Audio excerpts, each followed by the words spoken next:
Hello, welcome to Hitchhiking Stars YouTube channel. Back once a week with videos.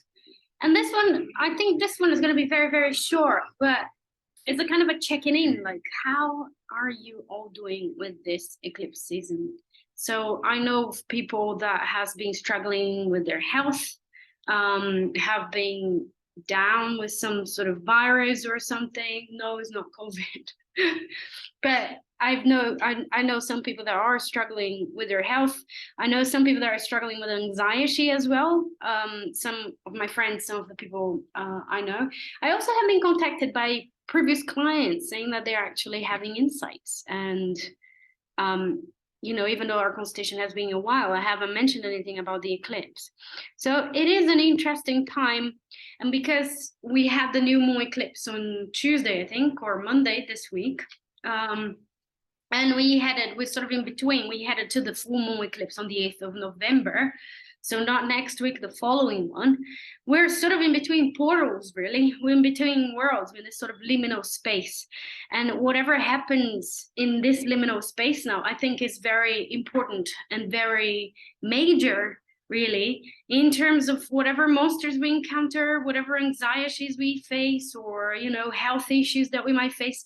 I think there is a deeper layer of information that we can extract from it. So I think one of the main things that I'm doing in this video now is to give you a reminder to kind of check in with yourself and see what this intensity is about in your life. How is this playing out in your life? What are you feeling that's been changing? I feel there's massive changing values for me. I'm having a lot of insights around that, but like very, very important, powerful ones, even connected with anxiety as well. The day of the eclipse, I felt really fine, but the day after, I had a very strong, powerful meltdown, or 2 days after or something. And it was a kind of a pointer to something else. So it's really important to kind of look at it for what it is, rather than get caught up too much in the emotions only. It's like, feel your emotions, they're very important, but also look at what they're kind of pointing at. They're pointing at something deeper and something important, something that you can actually change it in your life, or pointing at something that needs to be changed in your life, or that you're ready to change in your life as well, and like finding solutions around that. Like, how can you do that? How can you do some effective upgrading there, and where and how. So this time is a really good time to rethink, to really, and happy Halloween as well. But it's a great time in between worlds. So I just really wanted to remind you of that. Obviously, we are in Scorpio season, as I mentioned in the previous video. And I think for this week, in terms of the transits, major thing is to be in between eclipses, is to be like a little bit of a clay. You can kind of mold certain things there, certain patterns in your life. And also, what else is going to happen is Mercury.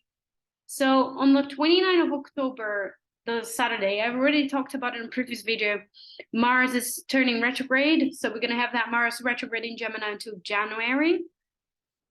And Mercury turns to Scorpio. So Mercury enters Scorpio. Mercury, reminding, is about thinking process, communication, how we communicate, what we think about, etc. Words that we choose to use as well. How's our mind working? And collectively, we're going to be going into deeper waters as well.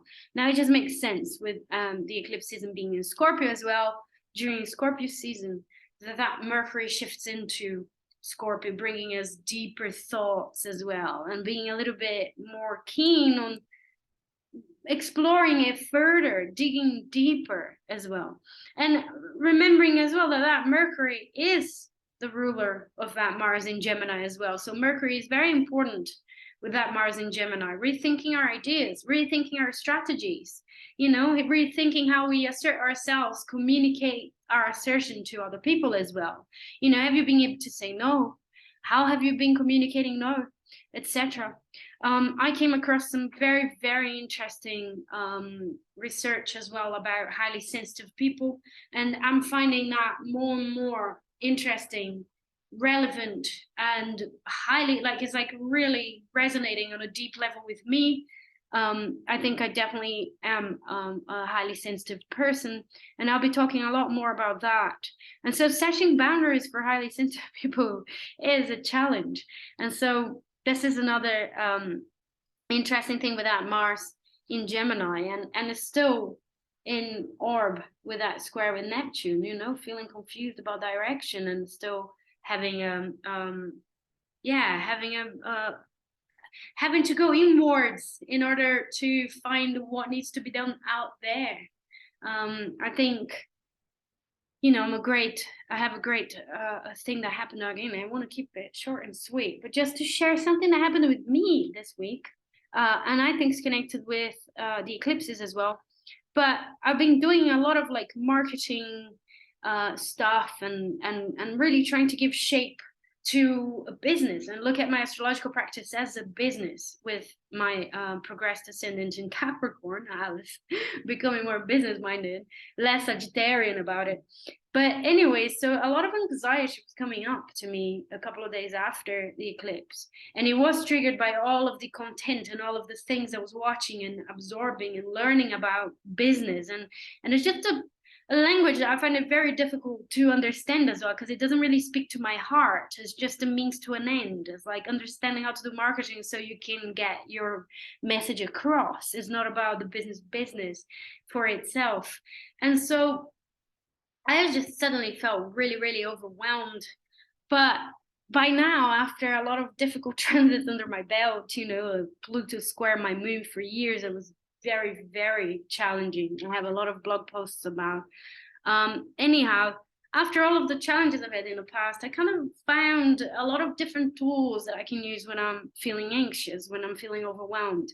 And I think that's a great example of that Mars square Neptune, because I felt so overwhelmed about what my next step should be that I just kind of withdrew, went to my yoga mat, practiced a little bit of yoga, did a little bit of Vipassana meditation, you know, just mixing and matching all of these different tools. And then I had an insight, and I decided what the next step should be and how to take that next step as well, to sort of revamp my website first and just have that as a little, you know, step. Rather than think about everything that needs to be done and all the changes that need to be done and all of this language that's used in the sort of business world. So anyhow, just to say, I think that's a great example of a Mars-Neptune square, and a Mars in Gemini as well, of the insights, intellectual insights, and the intellectual insights coming via going inwards and withdrawing from all of the, you know, all of the stimulation from the courses and the, you know, the outer world, let's put it that way. So I hope that helps you as well with this transit, which will be there for a little while, and this preparation for the full moon eclipse, you know, the combination of what's going to become really right there on your face. But I want to do a video about the full moon eclipse specific about that next week when we're a bit closer to that. So for now, I think the idea is really to start preparing yourself for that and do a lot of self-care and a lot of resting, because you are in this sort of liminal space, in this between world. And so find ways of having insights and a creative sense of direction there in your life, what to do, how to set boundaries, what boundaries need to be set in a kind of an attuning way, like going inwards, meditating, etc., doing your art, drawing, dancing, blah blah blah. So this is it, I think, until the eclipse. I think those are the major themes there, really. And yeah, that's it. I really hope you share with me a little bit as well. I'm really enjoying this space somehow, just to experiment, just to put ideas out there and share some of these valuable I don't know, like cosmic guidances. Yeah, let's put it that way. So let me know, write to me, tell me how you're feeling. Do you know any people struggling as well? What's going on for you as well? And what do you think this eclipse will be about in terms of changes? Look after yourself, and I'll see you all next week.